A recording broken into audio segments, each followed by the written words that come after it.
या दीन के मुताबिक जिंदगी गुजारो तो उसका रंग तो रंगा जा चुका।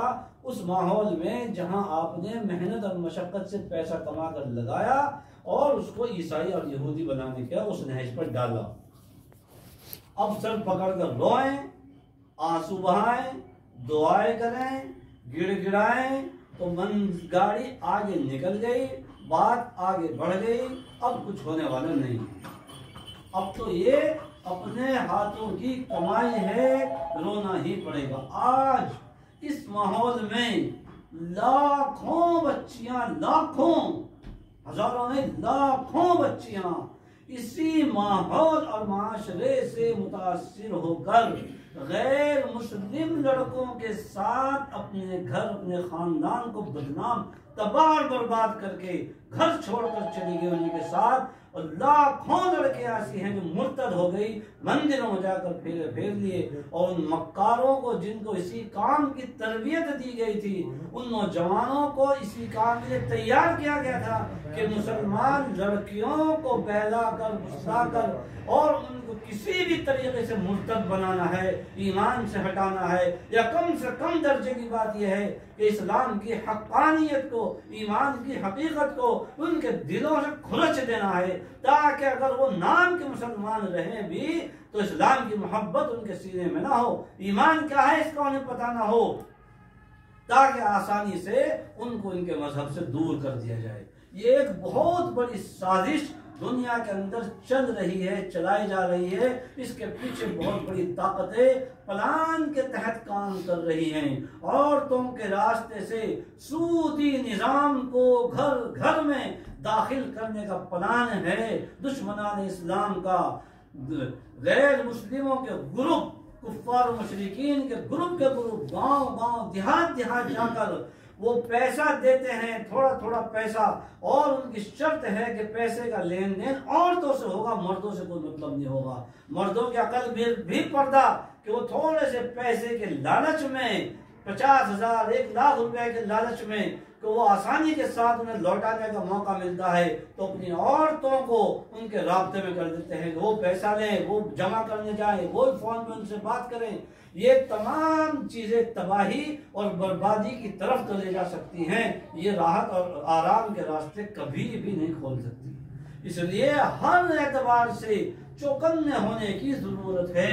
अपने ईमान की हिफाजत करना हमारे ऊपर लाजिम है, फर्ज ऐन है, हर हाल में जरूरी है कि हम अपने ईमान की हिफाजत करें। दुनिया के अंदर जो बिगाड़ के रास्ते दुश्मनान इस्लाम ने जो प्लान बनाकर तैयार कर दिए हैं और जिन रास्तों को उन्होंने खोल दिया है, उनका सद्देबाब हमारे लिए लाजिम और जरूरी है कि हम हर हाल में, अगर हमें कोई दुश्मनान इस्लाम की तरफ से किसी भी तरह की ऐसी कोई चीज जो शरीयत के खिलाफ हो, जो कुरान करीम की तालीमात के खिलाफ हो, जो मोहम्मद रसूलुल्लाह सल्लल्लाहु अलैहि वसल्लम की तालीमात के खिलाफ हो, हर हाल में हम उनकी मुखालफत करेंगे, हर हाल में करेंगे। कुछ भी हो जाए, जान निकल जाए, माल छूटे छूट जाए, कुछ भी हो, जिंदगी का मुंतहा मौत है।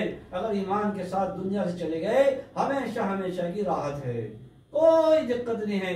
और दुनिया में हराम कार्य करके, दुनिया में सूदी निजाम का जरिया बनकर, दुनिया में वाहियात, मुनकरात, फहश, बेपर्दगी, झूठ, गीबत, एक दूसरे को नीचा दिखाना, गीबतें करना, वाहियात तबसरे करना, बेजा तबसरे करना, जो कदम हराम है, अगर इनमें हमारी इन मसरूफियात में जिंदगी गुजरी, न अपनी फिक्र की, न अपनी नस्लों की फिक्र की, न अपने बच्चों की फिक्र की, न अपनी बच्चियों की फिक्र की, इस तरीके से अगर जिंदगी का इख्तिताम हो गया तो अलावा तबाही और बर्बादी, खुसरान और नुकसान के कुछ हाथ नहीं आएगा और वहां का पछताना कोई मायना नहीं रखता।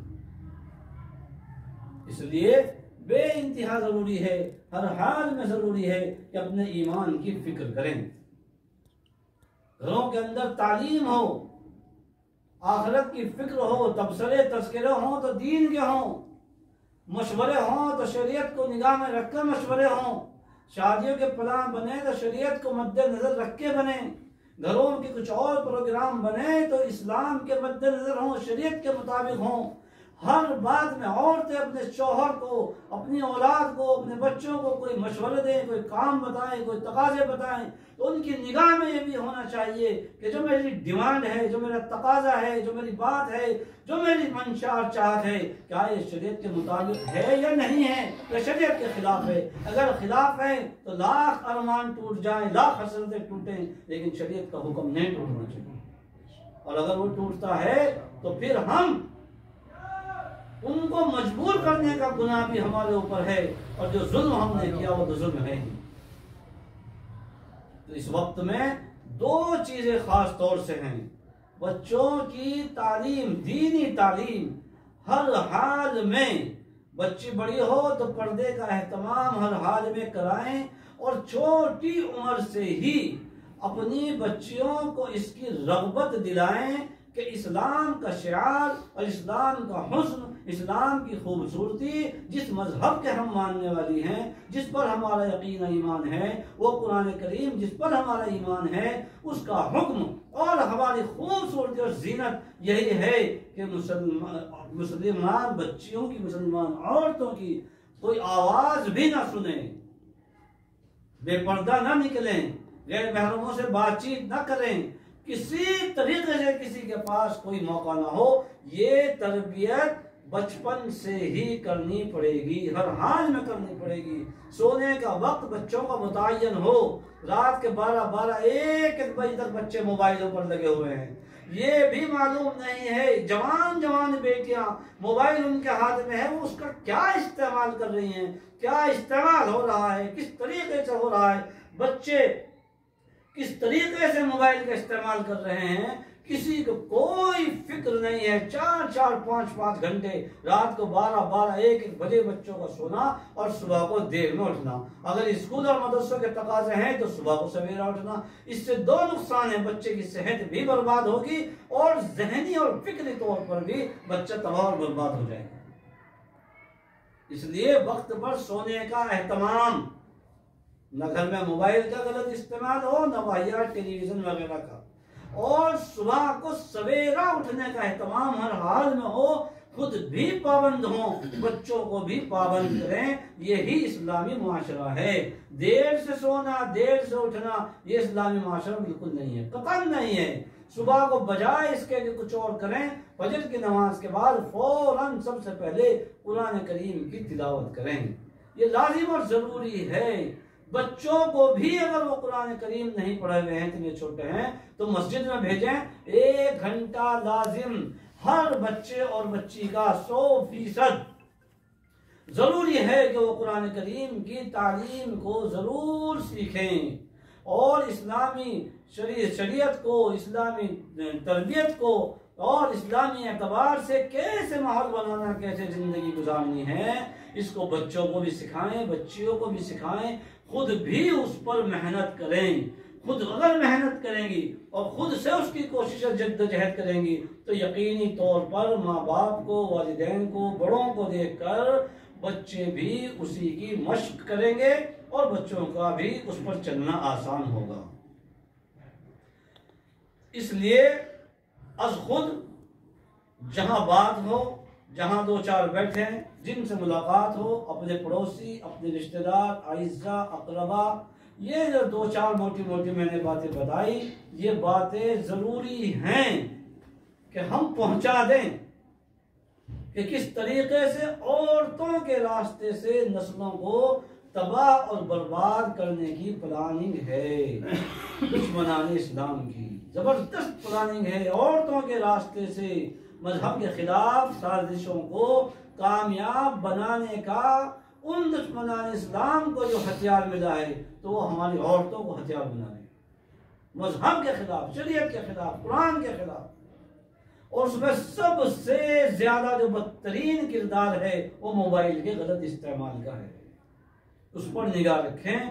अगर अपनी बच्चियों को मोबाइल दिया है, बहुत साफ लफ्जों में मैं कह रहा हूं, उसका इस्तेमाल क्या हो रहा है ये जरूर करें, देखिए उस पर निगाह रखें। अल्लाह ना करे, हमारा मकसद ये नहीं है कि कोई गलत इस्तेमाल है, हो ही रहा है, लेकिन निगाह ना रखना, निगाह चुराना, उनकी तरबियत के लिए फिक्रमंद ना होना, उनको मुतवज्जह न करना और उनसे निगाह हटा लेना, ये बहुत खतरनाक भी हो सकता है। इसलिए हर हाल में जरूरी है कि उसकी तरफ तवज्जो दें। मुल्क के अंदर जो हालात बने हुए हैं, खासतौर से ये और इससे भी ज्यादा आगे की चीजें हैं, क्योंकि दुश्मनान इस्लाम ये जानते हैं कि जो दीनी तहरीकात हैं, जो दीनी मेहनतें हैं, चाहे वो मदारिस हों, चाहे वो हमारी दावत और तबलीग के रास्ते से घर घर के मुसलमानों को दीनदार बनाने की मेहनतें हों, उन सब को कमजोर करने का और उन सब को उलझाने का एक मुनज़्ज़म प्लान है। उस पर उलमा की निगाह है, उसके लिए वो फिक्रमंद हैं। और इसी के ताल्लुक से जमीयत उलमा हिंद का एक बहुत बड़ा इजलास दिल्ली में 12 फरवरी को होने जा रहा है। तो मेरी ये भी दरख्वास्त और गुजारिश है कि आप सब भी अपने घरों में उस बात को चलाएं, दुआओं का इस्तेमाल करें कि अल्लाह रब्बुल इज्जत पूरी उम्मत के लिए उस होने वाले इज्तिमा को, इजलास को बेइंतहा कबूल फरमा दे। उसके लिए रोज़ा रखें, घरों में एतकाफ करें, दुआओं का एहतमाम करें, सलातुल हाजात पढ़ें और ख़ास दुआ करें कि अल्लाह ताला हमारे ईमान की हिफाजत फरमाए, दीन की हिफाजत फरमाए और हमें हर हाल में, हमारी तबीयत चाहे या ना चाहे, हमारा दिल चाहे या ना चाहे, हम मुतवज्जे हों या ना हों, अल्लाह से ऐसे मांगो कि अल्लाह तो हमारे दिलों को अपनी तरफ फेर, मुतवज्जे कर ले। हमारे दिल तो स्याह हो गए, दिल चलना भी चाहें तो नहीं चल पाते, करना भी चाहें तो नहीं कर पाते। ऐसा बुरे माहौल का ऐसा असर तबीयतों पर है और ऐसी तबीयतें बुराइयों में रंगी गई और बुराई के माहौल से इस तरीके से तबीयतें मुतासिर हो गई कि अगर कुछ बेचारे या कुछ बेचारियां अगर करना भी चाहें तो उनके लिए करना भी मुश्किल है। इसलिए रास्ता एक ही है कि अल्लाह की खुशामद करें कि अल्लाह ताला हमें आमाल पर जमा दे, आमाल की तरफ चलना आसान कर दे, ईमान की हकीकत अता फरमा दे और ईमान के साथ जिंदगी गुजारें और ईमान के साथ ही हम दुनिया से जाएं। इसके लिए कोशिश, जद्दोजहद, मेहनत, एक मेहनत अपने ऊपर, एक मेहनत अपने अहल वयाल पर। ये कुरान का हुक्म है, या अय्युहन्नास कू अनफुसकुम, पहले अपनी फिक्र है, अपने आप को बचाना है, वो अहलीकुम नारा, और फिर अपने अहल वयाल को कि जहन्नम से आग, जहन्नम की आग से बचाने के लिए अल्लाह रब्बुल इज्जत ने हुक्म दिया है सारे इंसानों को कि खुद भी बचो और अपने अहल वयाल को भी बचाओ।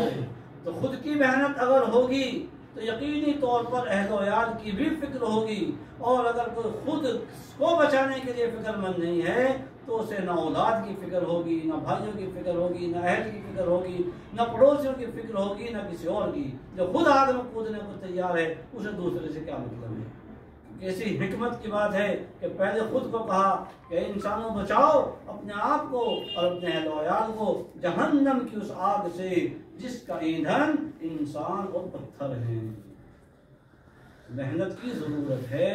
सिर्फ इतना भी नहीं कि बात हो गई, बात सुन ली, चले गए, अमल भी कर लिया, ये भी काफी नहीं है, बल्कि यहाँ से जाने के बाद हर एक के जहन में ये हो कि मुझे, मेरी आज के बाद जिससे मुलाकात होगी, मैं अपनी बहनों से मिलूं, वालिदा से मिलूं या अपने रिश्तेदारों से मेरी मुलाकात हो, तो मुझे हर हाल में ये बात बतानी है कि इस वक्त में हालात इस तरह के बनाए जा रहे हैं कि हमें खबर भी नहीं है, हमें मालूम भी नहीं है कि किस तरीके से रास्ते बना दिए गए, राहों को हमवार कर दिया गया ताकि खास तौर से मुसलमान बच्चियां, मुसलमान औरतें अंदर से ईमान से बिल्कुल खोखली हो जाएं, इन्हें खबर भी ना हो, इन्हें पता भी ना चले, ये इस्लाम के मुखालिफ आमाल खुद करने लगे।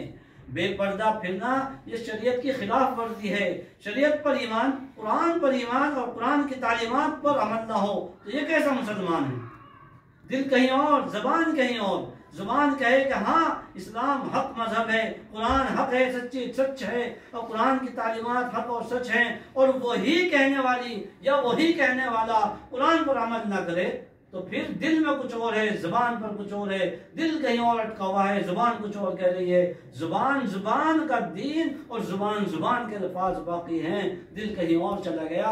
अल्लाह ताला हिफाजत फरमाए। असल मेहनत दिलों की मेहनत है कि अंदर से अगर बेदीनी की कोई बात हो, अंदर से अगर बेदीनी का कोई अमल हो, अंदर से अगर औलाद, घर का कोई फर्द या मैं खुद अगर कोई एक चीज भी ऐसी है जो शरीयत के खिलाफ है, सुन्नत के खिलाफ है, पैगम्बर अलैहिस्सलाम की तालीम के खिलाफ है, कोई एक बात भी है तो अंदर से दिल बेचैन हो तो वो मुसलमान है, वो मोमिन है। जुबान के कहने से क्या होगा? जबान के अल्फाज का रटना कब्र में काम नहीं आएगा, दिल के अंदर जो बसरा होगा वही अल्फाज वहां निकलेंगे।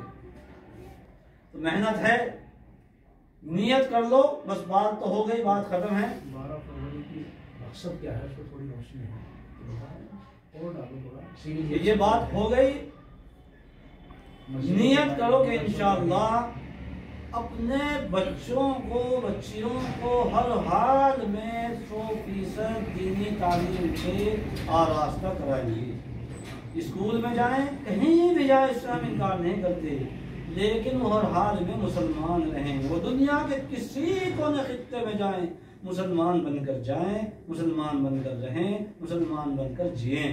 उनकी जिंदगी की इब्तिदा और इंतहा इस्लाम पर हो, मजहब पर हो। ऐसे ही अपने